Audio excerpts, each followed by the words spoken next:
função do fumo. Então o fumo ele tem essa questão direta e essa questão indireta.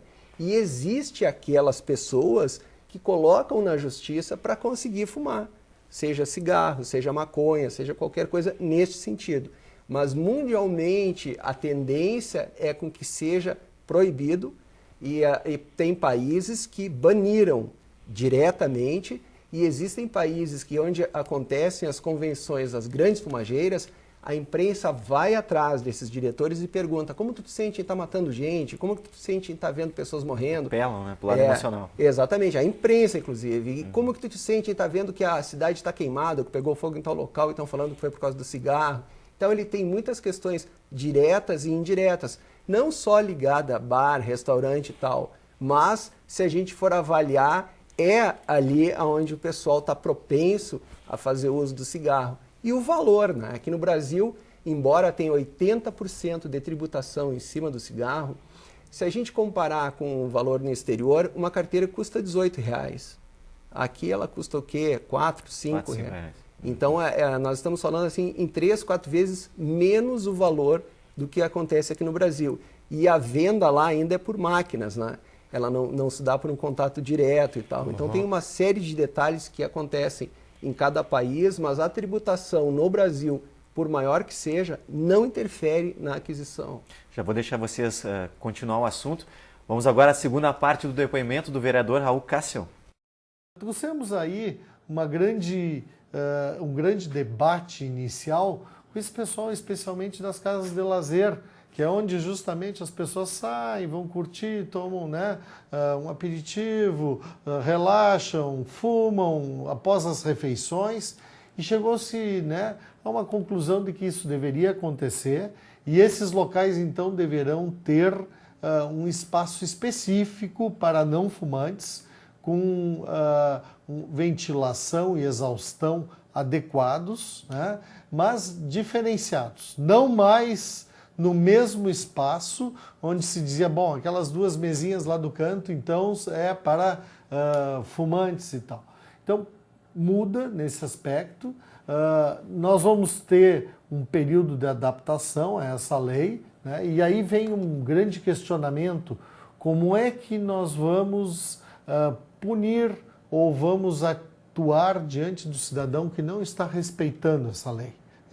E aí vem muito da consciência desses programas de conscientização dos malefícios do cigarro, da orientação do estabelecimento em termos de dizer, olha, meu amigo, existe hoje uma lei municipal que te proíbe essa situação e até mesmo, numa instância maior, as autoridades sanitárias e autoridades policiais que possam vir a exigir, no caso de estar gerando um desconforto a todos, né, pedir que esse cidadão se retire do ambiente, pois hoje já existe algo que regulamenta em termos de lei, né, essa convivência. Bom, tá aí a segunda parte da explicação. Ele falou em fiscalização, né? Eu não vejo ainda como isso vai ser feito pela prefeitura, né? Como vai ser fiscalizado os bares. Mas eu quero voltar ainda no assunto, nosso programa está quase no finzinho. Ele falaste o seguinte, meu restaurante, não, no caso não digo dele, mas em geral muitos não vão ter o ambiente especial para fumantes. O cliente, o consumidor pode se sentir ofendido e exigir por lei que aquele bar ou restaurante, né, que aplique uma nova lei, que ele coloque um espaço para que ele possa utilizar aquele local ou não? Ele pode, todos têm direito de acessar o judiciário, então, mas eu vou te dizer que a tendência é não ganhar. Por quê? Porque existem placas, tem locais, tem uniões, tem determinados estados, nações, que colocam ou na rua, dizendo que o interior de estabelecimentos é proibido fumar, ou na própria parede do estabelecimento, pago pelo erário público. Então, eles fazem um trabalho de divulgação de que ali naquele local, dentro ou fora... Já está comunicando, avisando que não é para entrar fumante. E tem países que diz que a multa é tantos mil dólares. Por exemplo, nos Estados Unidos, dependendo do local que tu está, é 10 mil dólares a multa. Então, pode a pessoa sim entrar com uma ação e tentar pedir uma indenização contra aquele bar e restaurante, mas não vai ganhar porque é uma ação temerária, nós chamamos. É uma ação que ela não vai fluir porque o dono do restaurante está cumprindo a lei que é não fumar e ele tem o direito de, naquele estabelecimento dele, permitir ou não que se fume. Ele, mesmo que não houvesse lei, socialmente pode sim o dono de um restaurante dizer que aqui dentro ninguém fuma. Eu vou receber determinado tipo de cliente. Assim como tem aquele cliente, aquele fornecedor, aquele restaurante que só serve comida vegetariana, não tem carne. Então é uma opção do estabelecimento, ele tem a liberdade de escolher a clientela que ele pode abranger.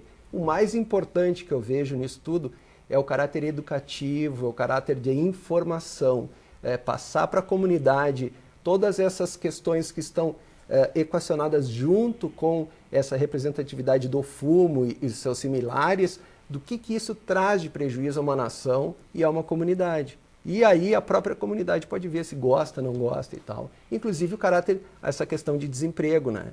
Tem que ser treinado esse pessoal que trabalha nas fumageiras para ter uma outra atividade, para que possam ter lucro, que hoje não estão tendo, e para que daí possam crescer.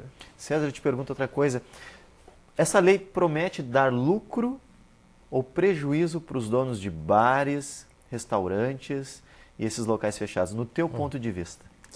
Assim, essa é uma pergunta muito pertinente, né? Nós, desde a lei seca, as pessoas vêm fazendo essa pergunta para nós, né? Eu digo o seguinte, um restaurante, uma boate, um local de grande concentração de pessoas é um local de felicidade. É um local de entretenimento, é um local onde as pessoas vão lá relaxar, se confraternizar. Sociabilidade. É um local, é um centro de sociabilidade, vamos dizer assim. Todos esses locais, inclusive a hotelaria, né, os hotéis, onde as famílias se reúnem para umas férias ou até para negócios, inclusive as pessoas acabam se encontrando. Eu entendo que, de um lado ou de outro, cada empresário tem que buscar as alternativas para o seu negócio. A gente também quer atender muito bem aquelas pessoas que fumam, né, porque elas também são consumidoras igual a todos os outros, né? Só que, como foi falado, cada estabelecimento escolhe um determinado X ou Y, ou coloca o espaço, né, ou não permite o fumo. Na maioria dos casos, o pessoal fuma na rua, vai almoçar e depois sai para fumar. Então, eu vejo que hoje há uma conscientização e nada impede também que um local seja especificamente aberto só para fumante, né? Então, é a escolha do empresário. E eu volto a dizer, o nosso principal objetivo é entreter e trazer felicidade e tranquilidade. E entendo que há outras alternativas, há aqueles que dependem, vamos dizer assim, específicos, para poder trabalhar com os seus clientes, para não gerar assim esse decréscimo que você fala, porque isso não é algo da semana passada, isso já é algo que vem durante o tempo. Então, eu acredito que hoje já não tem mais tanto impacto, né? E entendo também que nessa questão toda, os bares, os restaurantes sempre foram vistos como os vilões da vez. E isso aconteceu muito tempo, sofremos uma série de represálias, desde a lei seca, inclusive programas que nós fizemos aqui, nós sempre debatemos essa questão, e eu sempre disse a mesma coisa, e hoje as estatísticas provam, já fazem mais de 2 anos. Sem educação, sem uma correta fiscalização, sem o acompanhamento de uma lei que efetivamente é criada, como essa lei ela precisa ser fiscalizada, o cumprimento dela fica muito a temer. Então eu entendo que não basta somente a lei, basta sim um trabalho de conscientização, o apoio do poder público no sentido da fiscalização e muito mais da orientação, que esse é uma forma que o poder público tem se colocado, eu acho muito positiva, em termos de orientação, para que haja especificamente uma melhora da saúde.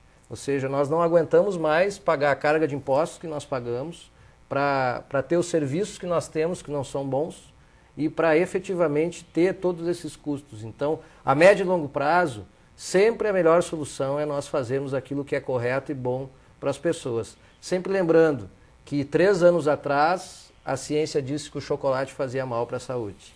E agora a ciência diz que o chocolate faz bem para a saúde. Eu não estou dizendo que o cigarro faz bem para a saúde. Mas como a própria lei coloca, e o Raul é médico, né, tem casos em que o médico diz não pare de fumar.